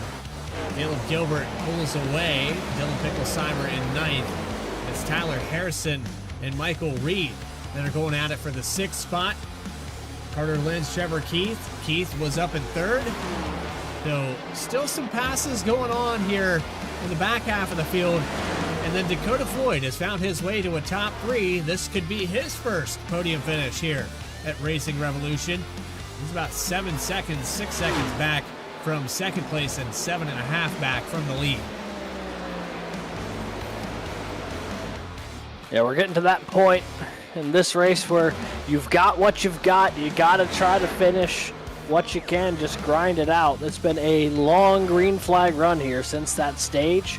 A couple cycles of green flag pit stops, and hopefully you've done your best to position yourself in a spot that's going to work out. The 53 has done just that. He currently leads by about 1.5 seconds over Travis Gilbert, who's the only car within striking distance here, as Dakota Floyd sits now nearly 8 seconds back in that 3rd position. And our stage winner, Matt Robinson, in danger of going a lap down here. He's already a couple laps down, but he might be able to try to keep this one if he can. You see the gap back there to Rob Rader, not all that heavy. He won the opening stage, but a black flag on pit road cost him what was a really solid run. He was in the top 5 before that happened. 11 lead changes and 3 cautions, 1 for that stage there, 4 on the total count. Again, yeah, tough break here for Matt Robinson. It was one thing after another, and the speeding penalty really threw him back here. Jackson McGeorge, another one of those cars that got a speeding penalty. He was your pole sitter. So these guys, 2 peas in a pod right now of just having the race fall apart about halfway through. Yeah, a big situation of what could have been for these 2 guys. Neither of which sit in the free pass position either as they run. That is currently Kyle Stewart in the 18th spot. Jumping on board here, Carter Linz, currently running 4th. He's had himself a nice little day as he's trying to track down the 57, trying to steal that final spot of the podium. He's faster within a second. Yeah, he's been cutting down that deficit by a couple tenths every lap here. Yeah, last time by it was a full 1/10 of a second, and he's just a little bit more aggressive on that entry to the 3 and 4. That I think that's where he's making up most of his time. You see him all the way down to the bottom here, and watch that deficit just trim down. That's where he's getting that 10th a lap. Yeah, chopped another 10th off that time by. That car in between them, that's Kyle Stewart. That's the car who is currently in the free pass position, should there be a late yellow here. So that's also someone who's very much trying to keep their race intact if they can help it. See there, Caleb Gilbert. Yeah, Michael Reed, Caleb Gilbert going the battle here. That is for the 5th spot. Caleb Gilbert missed his pit box earlier tonight, but he has done a nice job recovering here. He's in almost the top 5, and speaking of doing a nice job recovering, talk about that guy back in 10th. Kyle Diaz went for a wild ride back on lap 8 that did not bring out a caution. Fully spun, dropped to the tail end of the field, and did not even have a caution that regrouped with the field. And he's worked his way back into the top 10 here. He's done a mighty fine job, giving himself a good points day. Are you going to take the bottom? Here comes Caleb Gilbert to the outside for the 5th position. This is about 1.5 back from Carter Linz, and Linz is almost caught up to Dakota Floyd. It is only 0.4 of a second as he tries to navigate around the 10 machine. That's going to hold him up a little bit here. Oh, Joe Joya nearly ended up losing it. He's in this battle here. Yeah, and he's in this battle for position. Tyler Harrison, Dylan Picklesheimer. I think Picklesheimer got damage from some of that, maybe. Yeah, that front end doesn't look quite right on the 35. He's running in the top 10. He's trying to track down 7th place here. We'll take another look at it. You see how close he was to Harrison. And yeah, the 7 just was not carrying the speed that the 35 was off the corner. 35 gets a piece at the tail end of him. Gets a little bit of front end damage, and now he has to regain that ground. The Harrison, he was right on his back bumper a lap ago.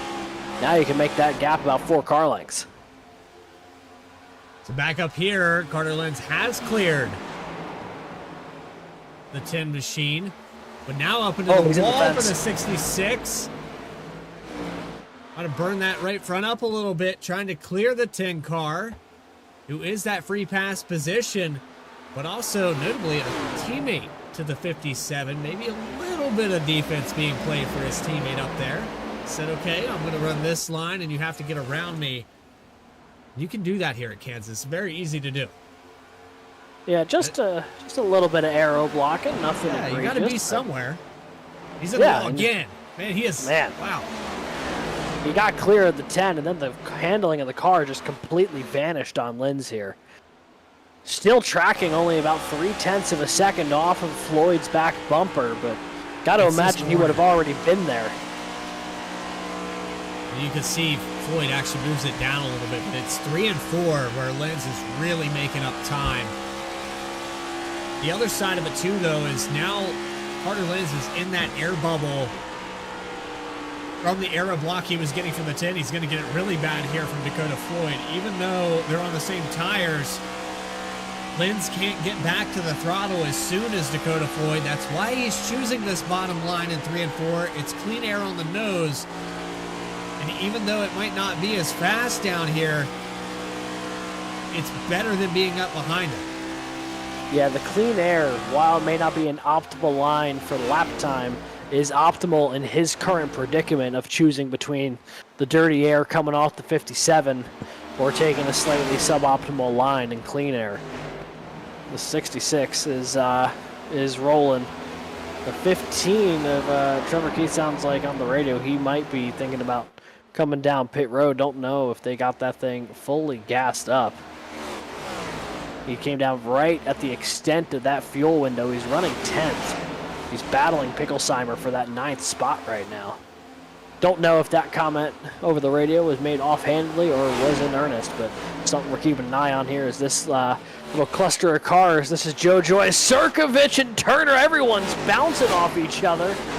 Boy, it's a miracle they kept this all sorted here coming off of 1 and 2. And Sirkovich is actually passing for position on Joe Joya. This is for 21st spot right now. These guys going back and forth.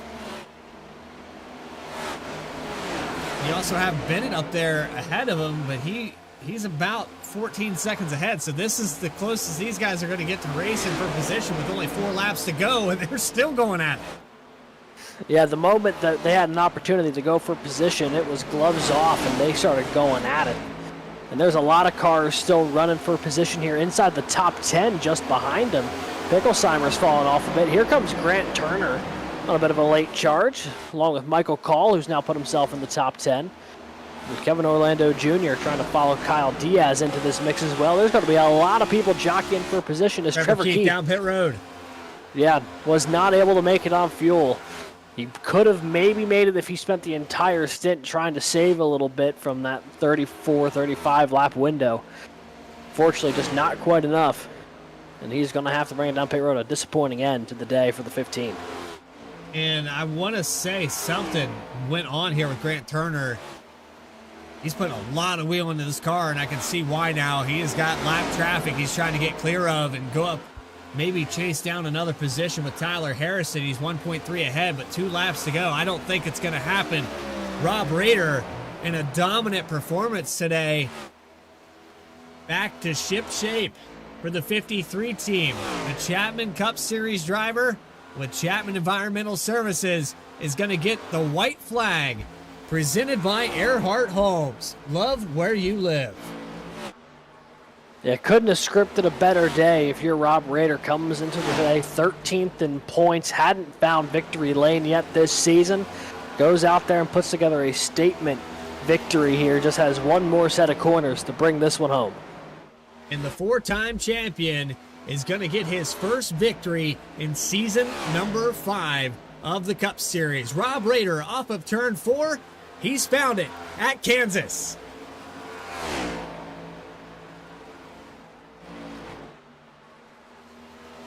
That's got to alleviate a lot of the pressure. I mean, I've heard of sophomore slumps, but when you've had this many successful seasons, and you come on to your fifth one, you start to doubt, when is my next one coming?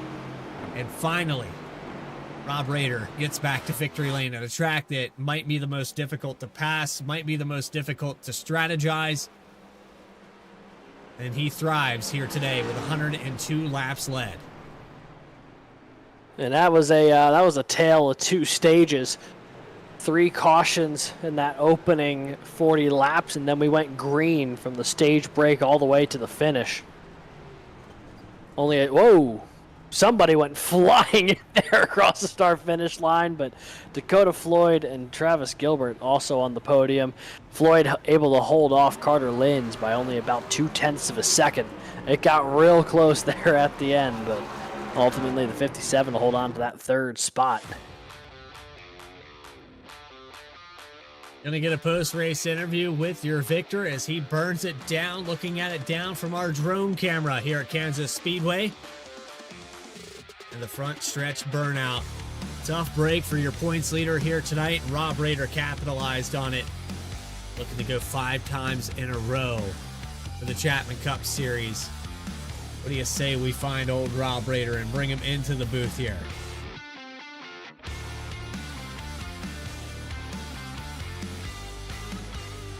Where is Rob Rader? Rob Rader, it's Bradley Cooper, Alex Gagnon in the V-Speed booth. Congratulations. It took 11 weeks. You find your way to victory lane here in Season 5. Yeah, finally, man. Tell me about it. It's been a terrible season so far up to this point, but I'm out of gas right now, just trying to make it back to the line for hopefully a decent picture down here. But yeah, man, it's been a tough start to the season. Just bad luck all the way around. Seems I'm caught up in everything I could possibly get caught up in. And, last season I was off to a pretty slow start too. And this was the week when things started to turn around for me last year too. So hopefully it's a sign of things to come. I'm tired of finishing, 30th after having a decent stage. So big shout out to the team there for helping me there towards the end, just keeping an eye on the gap to Travis and everything. So yeah, man, huge monkey off the back with this one. I can take a deep breath, I think, finally. Yeah, the sponsors were starting to write letters. I heard that things were maybe changing there with Chapman. They were talking about maybe buying a smaller part on that race car for next week if you didn't win this one. I had to go out and get it done for the people with the money, right? Yeah, I mean, that's what's keeping this car on the racetrack. But Rob, seriously, man, it's dominant performance. This is a racetrack that it's so difficult to pass. It's so difficult to strategize, and where that stage fell, you adapted, you overcame all of the adversity, the cautions, and the way everything fell. But ultimately, it comes down to track position, and that's where you had to make your calls on pit road, is how to get to the front. Yeah, track position was super important. Learned early on there with Maddie that making the pass happen on the bottom was just going to be a monumental task.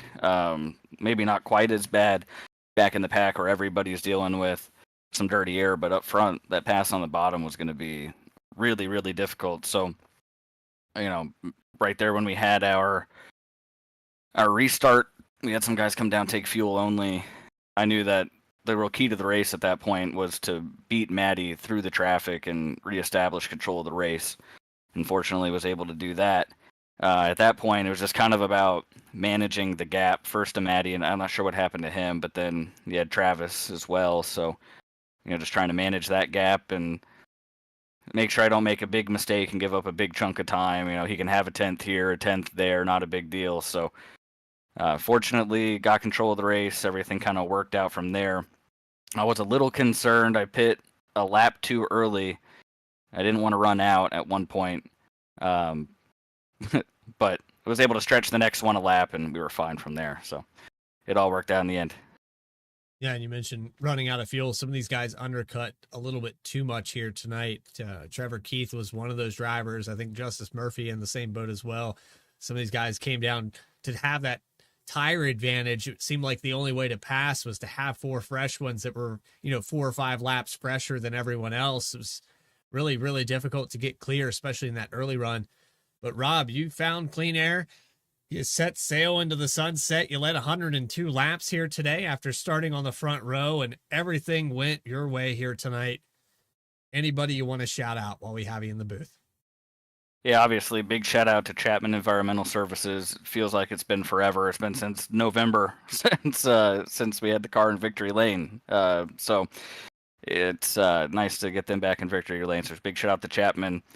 Big shout out to you guys there at V-Speed. You guys put on an excellent broadcast for us every week and work with us when things aren't always the easiest. We really appreciate you.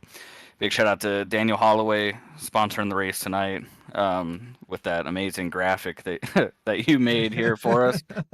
And then obviously got to shout out Buttkicker. They put up the prize for us. You'll hear if you win the championship, you win a Buttkicker, and they make an awesome product. So big shout out to Buttkicker. All About Bugs, Coastal Financial, Erhardt Homes, everybody who makes it happen. I'm ready to celebrate this one.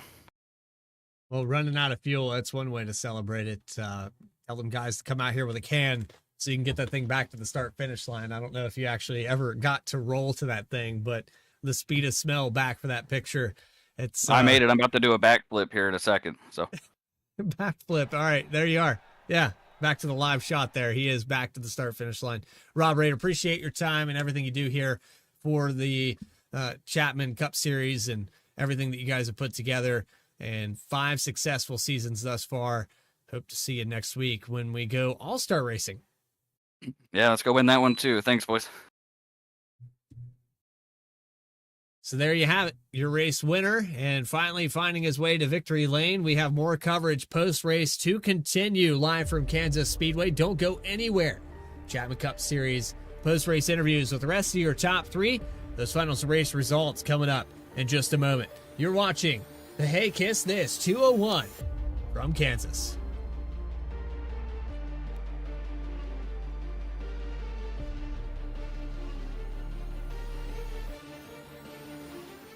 Racing isn't easy, but experiencing it is. iRacing puts you in the driver's seat with the industry's leading sim racing game. Drive on laser scan replicas of the greatest racing circuits from around the world. Go head-to-head against other drivers chosen by skill-based matchmaking to ensure competitive racing at every level. Compete across all your favorite series. In officially licensed cars, engineered to deliver the most accurate driving experience possible.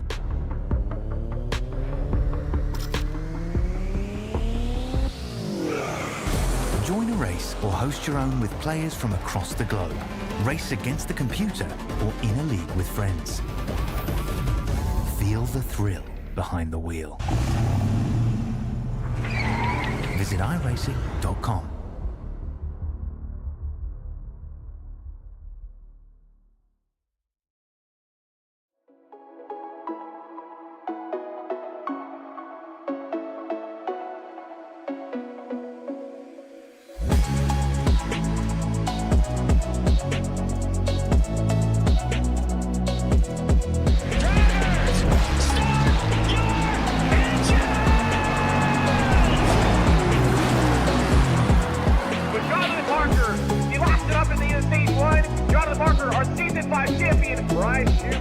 Is going to take the victory 128 laps without a pit stop. Donnie Kite's going to get through it all and score his first career win. Saturday Night Racing League and throwback at Charlotte goes to Josh Adams.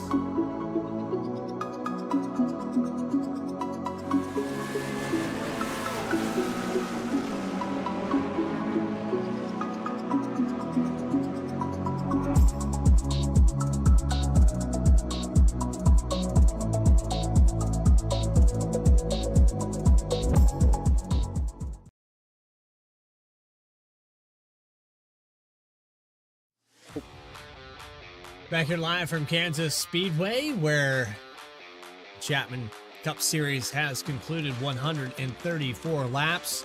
Your Stage 1 winner, Matt Robinson, getting it done in the first part of this race, but after a speeding penalty put him outside the top 10, all the way back to 24th position to finish this thing out.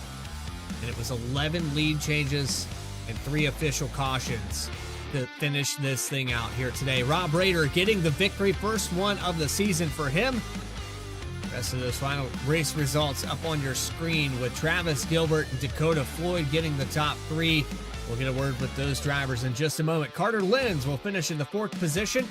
He was less than a 10th behind on Dakota Floyd as they came across that stripe, but just not able to get there. Michael Reed, top 5 finish for him in the 91 after starting all the way back in 28.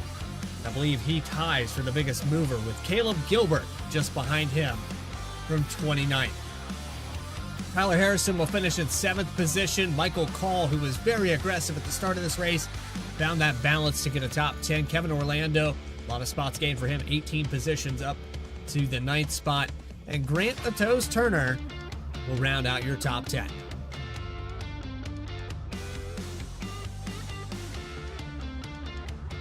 So I got you there, Alex. Sounds like the microphone. Yep. There we go. Sorry about that. Kyle Diaz going to bring it home 11th. I'm going to replug my mic back in. It completely fell apart for a second. Kyle Diaz finishing 11th. Brandon Richardson finishing 12th here tonight. 13th will be Dylan Picklesheimer. 14th, Parker Johnson. That 48 machine just ahead of Justin Ritchie. 16th tonight will be Trevor Keith. After that late pit stop, he'll be the first car marked 1 lap down. Justice Murphy finishing 17th here tonight. The pole sitter, Jackson McGeorge, finishing 18th, with Michael Bennett and Kyle Stewart rounding out the top 20. So about 11 more cars to talk about here as you have Joe Joya in the 21st position to start this race. Was actually racing with Jacob Sirkovich for that spot. Looks like he gets the best of him as Sirkovich gets 22nd. The points leader coming into tonight started in the top 10. Got caught up in that incident right around lap 35. 23rd position for Jeremy Burns. Robinson gets a speeding penalty. He started in the top 5. He'll finish in 24th. Grant Thorpe, not sure what happened to him. Maybe another one of those speeding penalties for the 77 team, but he'll finish in 25th. Nick Alves definitely involved in that big crash there on the backstretch. He'll finish in 26th. Chris Nail up in the top 10. He had some problems there down pit road, and he had kind of short pit there. I don't think he ever recovered from that. And the 88 will finish in 27th. Alex Forget Berube, heavy damage on the number 19 machine. He'll finish 28th. Christopher Schaefer, a self-spin, another problem down pit road. Early exit for the 23 car. Al Likens, heavy damage on the nose. He'll finish in 30th. And the final car to talk about on our race results is Trevor Erhardt. He was the one on the outside there to get into the outside wall to trigger that caution right around lap 35. But with that, it's time to bring up the rest of your drivers into the broadcast booth. And the next one we're going to talk to is our second place finisher. Alex Gagnon has caught up with Travis Gilbert. How's it going, Bradley? Hey there, Travis. You got a copy? I'm assuming you already do. Yeah, what's up, Alex? Not much, my man. Not much. Tell you what, it started off probably about the worst way you can start off a race here at Kansas, but then it just kept getting better as the day went on. Talk to us a bit about your day and about the lap 1 spin.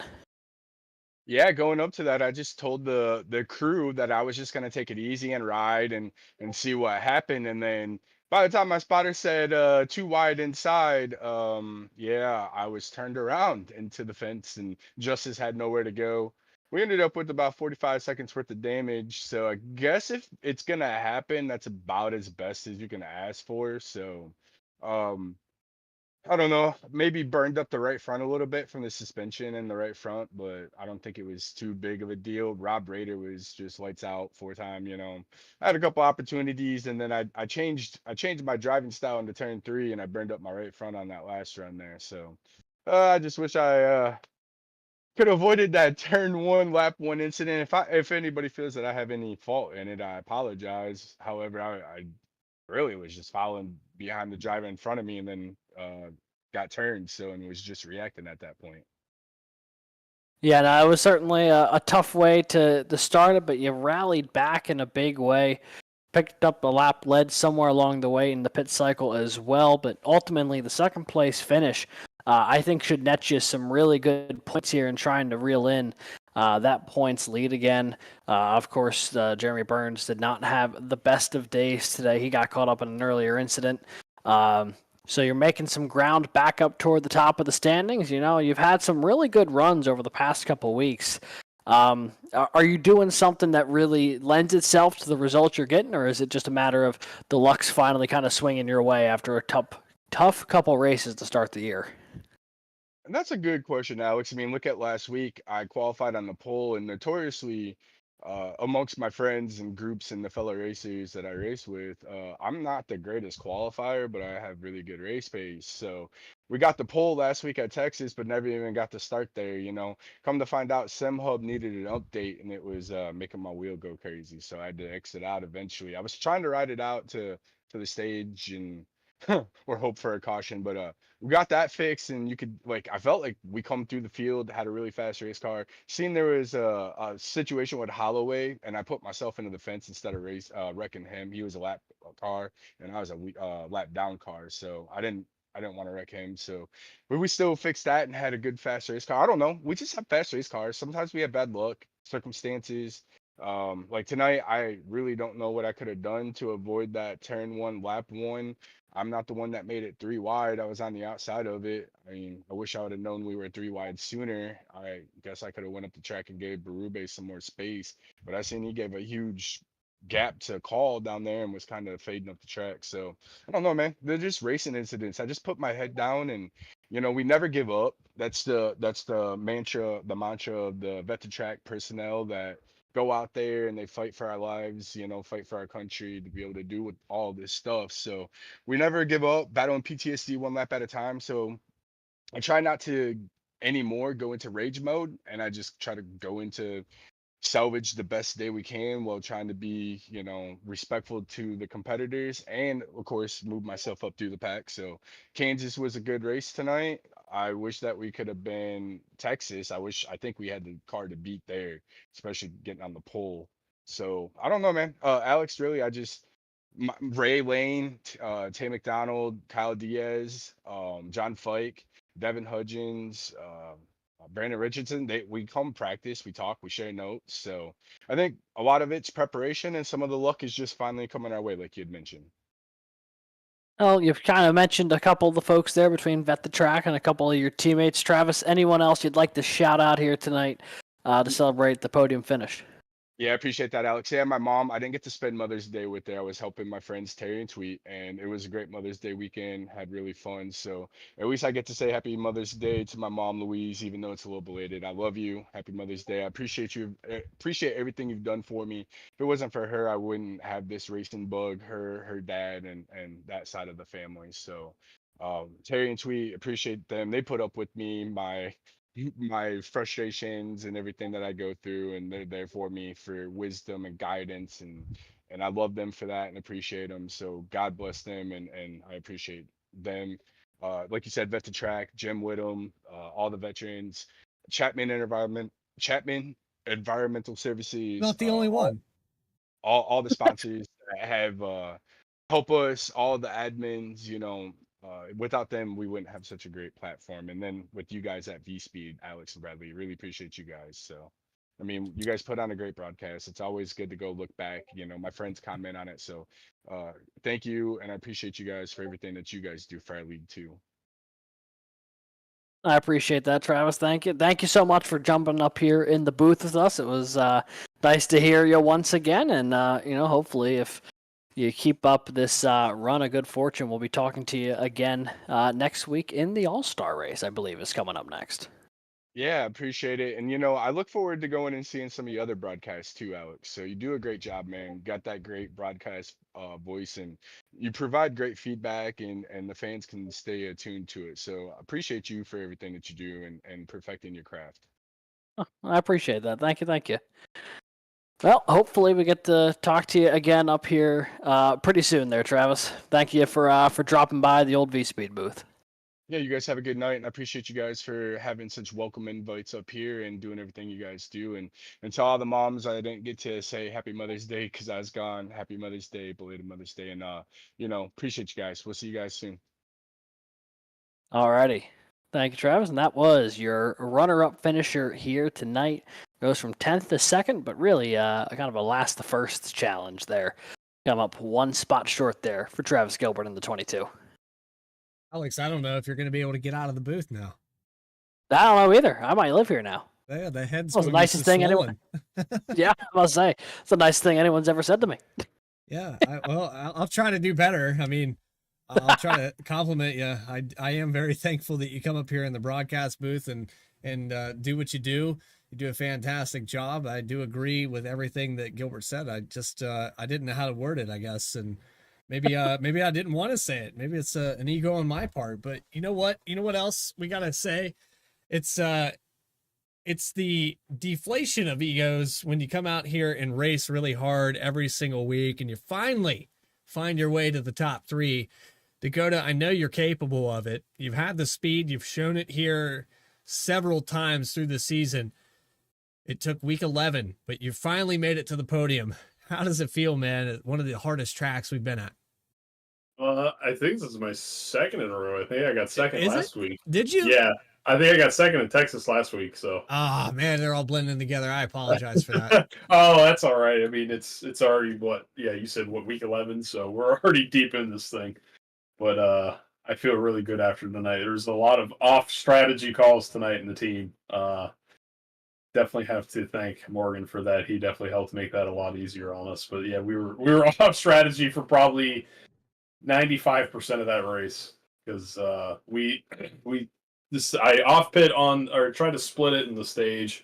That yellow came out, put me at the back of the field, and then we came in and put tires on and fueled it under that yellow before the stage ended.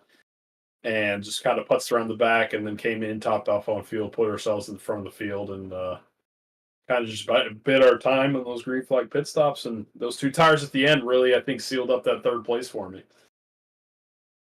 We go back to the start of this race. It kind of started a little bit deeper in this field, mid-pack, and you talked about Morgan Cook helping you out with the strategy. He's one of the guys that knows his way around here at Kansas Speedway, but this track's so difficult to pass at. You can't run more than one groove after a certain amount of laps. And then at that point, it's save the tires and hope that you can maintain the position.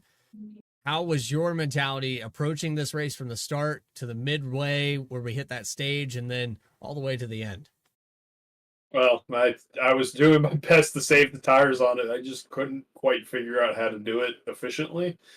I noticed I was still struggling there in like the middle to the end of the run. I didn't quite have the speed that some of those guys in the front had, and so I was just kind of doing my best to make sure the car still turned okay. And like I said, we were off strategy there a little bit with the 2-tire call at the end on that last green flag stop, and it pushed me forward quite a bit, got me in front of a lot of those cars I was racing at the end there. So it got me some really clean air, got around Carter there, and had a hell of a race to the finish there. Yeah, it separates you guys by about 1/10 of a second, actually about 2/10 of a second at the end of this thing. And you had a little teammate defense there with the lap car and the 10, but I don't think it was intentional. It was just a matter of, track location, try to get around me as best you can. But you survive here today, back to back, apparently. I am sorry that I missed that call. Dakota Floyd, congratulations on another podium finish here in Racing Revolution, the Chapman Cup Series. Is there anybody you want to shout out? Yeah, definitely. Like I already said before, definitely thanks to Morgan for hanging out with us and helping us out with the strategy. It's a lot easier to work strategies when you're not driving and trying to do it at the same time. So he definitely helped us a bunch tonight with some of these off strategy calls. And shout out to the rest of the team. I know Kyle got caught up in something early, so he had a bit of a rough day, but he was able to salvage almost the top 15 out of it. So proud of him for sticking through it, and Richie sticking through it for a top 15 there. He was kind of on the same strategy I was. And shout out to the field. I mean, everyone raced super hard. I knew it was hard to pass, so everyone ran me clean. There was a contact there a few times, but like I said, it's hard to avoid when you're racing so hard in these cars, especially at a place like Kansas. So, I mean, we had a really fantastic race, so a lot of green flag laps there. Shout out to the admins and everybody that makes this thing run. I know they put in a lot of work, and there's a lot to go over at the end of the week, so I definitely appreciate those guys for what they do. And thank you and Alex up here in the booth you guys do a fantastic job. I love watching these things back, and definitely shout out to everyone that watches and supports me week in, week out. It's time to get a yellow stripe on the front of that thing for Saturday night as well. So hopefully we get to talk to you here through the week and get that paint scheme dialed back in. Appreciate your time there, Dakota Floyd. And we'll see you next week. I think it's probably All-Star Night. I don't know for sure. You weren't a participant there last season. I think you had a limited schedule here in the Cup Series, but we'll have to see how that all shakes out. But we are going All-Star Racing there next week. So if we don't see you then, we'll see you 2 weeks' time. Yeah, absolutely. Thanks, guys. Have a wonderful night. So you go third place finisher. And I'll put him in the infield care center indirectly there, just dragging him out of the way. But yeah, it was a fantastic race, as everybody said. Again, it was 3 cautions, 11 lead changes. Rob Rader finds his way to victory lane for the first time this season. And you have some guys that have been up here before. There was a lot of fast cars up at the front of this field to start this race out, with Jeremy Burns, the 98 of Jackson McGeorge, who got the pole to start this thing out. Kansas didn't disappoint by any means. No, it did not. It was a bit of a weird one tonight, the way it broke out with the caution-filled front and just a completely green run to the finish. But, ultimately led to some really interesting strategy calls that we saw come to fruition there. Dakota Floyd working his way into the podium. And ultimately, I think the fastest car won here tonight. Rob Rader, just class of the field, leads over 100 laps and gets the job done. And maybe producing one of the best graphics we've made ever here on V-Speed for a race. Certainly one of the most memorable.